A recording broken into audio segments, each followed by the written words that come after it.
ఇదిగోండి 2 లక్షల రూపాయల చెక్. 2 లక్షల రూపాయలు చెక్కా? దేనికండి? కోచ్ పరశురామ్ గారికి బైపాస్ చేయించండి. ఆపరేషన్ చేయించుకొని పూర్తి ఆరోగ్యంతో మీతో థాయిలాండ్ రావాలి. అది నా కోరిక. నాకు ఇష్టమైన వాళ్ళ కోసం నేనేమైనా చేస్తాను.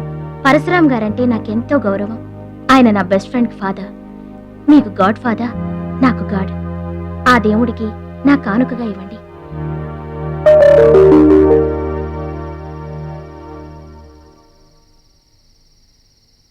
మహాలక్ష్మి, నువ్వు కూడా కూర్చో.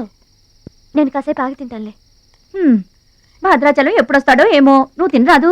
నేను ఆగింది అందుకు కాదు, వడ్డించడానికి. అయ్యో బాబోయ్, ఆ రుచి గారు మామూలు మంచిది కాదండి. ఎంత మంచిదంటే అమ్మాయిల్లోనే ఆణిముత్యమండి.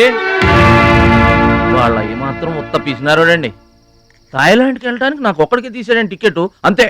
వాళ్ళ అయ్యను పట్టుకొని ఎడాపెడా వాయించి మీ ఇద్దరు కూడా తీయమని చెప్పిందండి. అబ్బాబా ఏం మాట్లాడిందండి. ఆ అమ్మాయి మాట్లాడుతుంటే అట్టాగే చూడబుద్ధి అయిందండి. ఏంటో అంత తీయటి మాటలు మాట్లాడినంతసేపు మా గురువు గారి గురించే మాట్లాడిందండి. గురుగారు, మీ గురించి ఎవరన్నా మాట్లాడితే నాకు ఇష్టం కదండి. మీ గురువు గారికి ఆపరేషన్ చేయించి థాయిలాండ్ తీసుకెళ్ళమని చెప్పిందండి. అంతే కదండి. ఆపరేషన్ కని 2 లక్షల రూపాయలు చెక్ ఇచ్చిందండి. మీరు అర్జెంటుగా ఆపరేషన్ చేయించుకోవాలి. ఏం అవసరం లేదు, వెళ్ళి చెక్ ఇచ్చేసరండి.